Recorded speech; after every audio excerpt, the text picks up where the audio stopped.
Hey guys, it's Allie, and today I'm here with the second episode in the series YYA, a discussion series of the young adult genre and the many facets of it, both good and bad and misconceived. So today, as you can probably tell by the title, I'm going to be talking about women, because being a girl is obviously awesome. Come on. So women have, throughout history in literature and art and film, every medium there is, have often been portrayed in very simple ways, as the mother figure or the love interest, etc. You know the deal. So I want to talk about young women today, specifically young women in the young adult genre.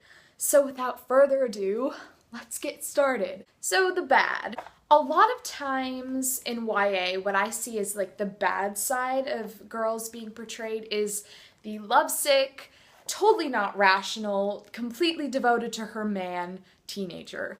A few examples of that: Nora from the Hush Hush series, Ever from the Evermore series, which I, never much liked because I think I stopped on book 3 out of 7, I don't know, who's to say, read it in middle school. America Singer from the Selection series, and finally, of course, the infamous Bella Swan from the Twilight Saga. Well, of course, Bella Swan and New Moon, anyone? If you don't want to get spoiled on these things, although I'm pretty sure everyone knows about this, then mute me, otherwise, let's talk about this. So, Bella and New Moon. Edward leaves her. The girl basically tears herself apart for months upon months. She stays in her room, she won't talk to anyone, she eats less, she has nightmares, all because Edward left her, and she feels like an empty shell of a person because he's not there anymore.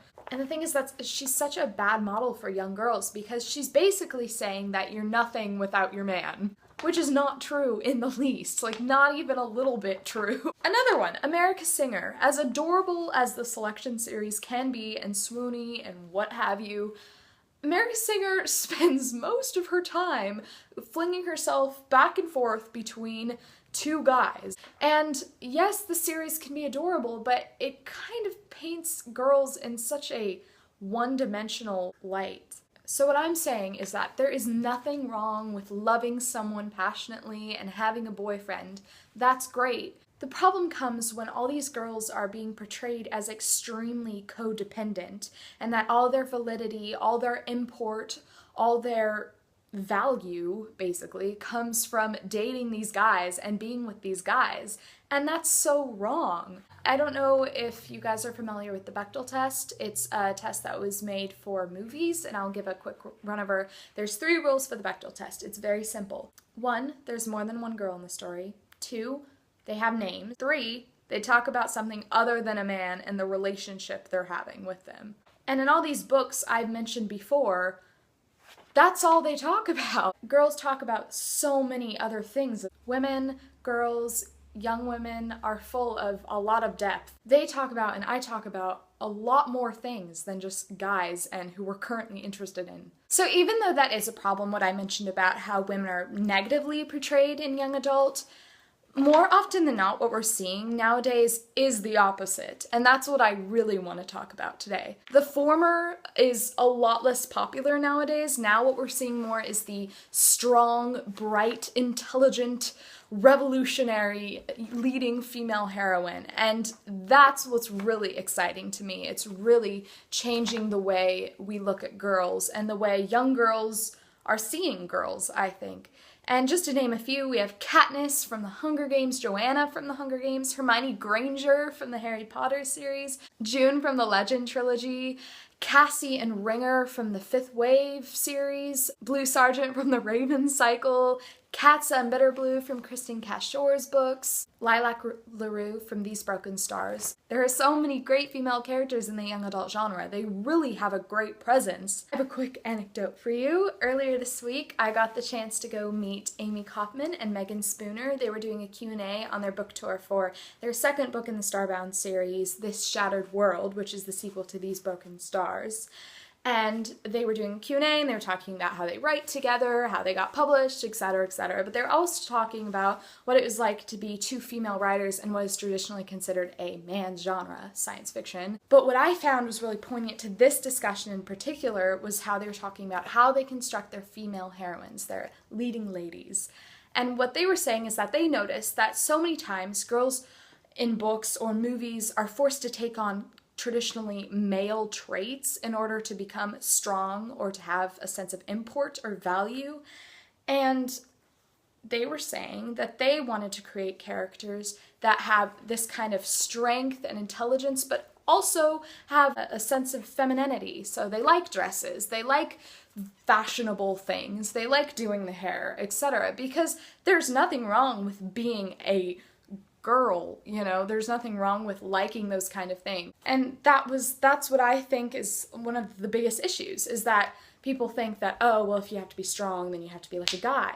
No, women are totally strong. You can love dresses and love doing your hair and makeup, but also be intelligent, cunning, good at sports, heck, start a revolution. I mean, just because you're a girl doesn't mean you can't do those things and like traditionally girly things, which, who cares? But what I think is that we're seeing a lot of these really lovely layered characters in this genre nowadays. Take Lilac LaRue from These Broken Stars. She's totally like girly girl. Like, she loves dresses, she loves fashion, but she's also very well versed in technology and mechanics. She's also a survivor in this harsh condition that she's put in. If you read These Broken Stars, you know what I'm talking about. She is able to survive and keep up with her male counterpart, but she's also, you know, when they get to shelter and she can take a shower and get a fresh pair of clothes, she's like, yes, you can be both, easily. And most girls are both strong and what would be considered traditionally feminine. Another character, take Celaena Sardothien from the Throne of Glass series. I love her so much. She's the world's most feared assassin, so she can kill you 1,000 different ways. She knows how to use a multitude of weapons, and she's also a big reader. She loves books, and she also loves dresses and fine dining and looking pretty, and there's nothing wrong with that. She can like all of it. And the great thing is, young adult has this advantage of being so popular and having such a wide market appeal.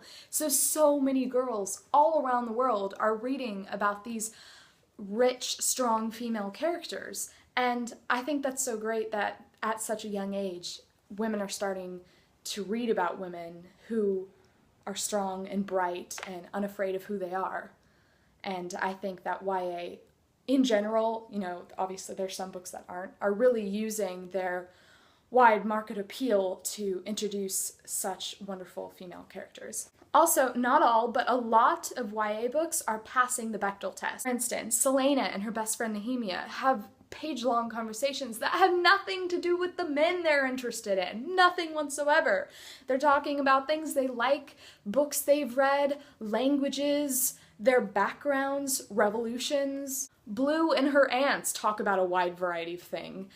Katniss and Johanna talk about things. Katniss and President Coin talk about politics and what they have to do with this nation of Panem to make it stronger and to overcome the hardships that the capital has placed on them. Katza and Bitterblue talk about a wide range of things if you've read Kristen Cashore's novels. I mean, that's just the beginning of the list, and I just want to celebrate and admire these beautifully strong women that we're seeing in YA. Frankly, some of the strongest women I've ever read have come out of the young adult genre, and that really is something to appreciate and celebrate. So thank you guys so much for watching. Keep on reading. Make sure to tune in next Saturday for another YYA. Thanks so much for watching. Keep on reading, guys. Bye!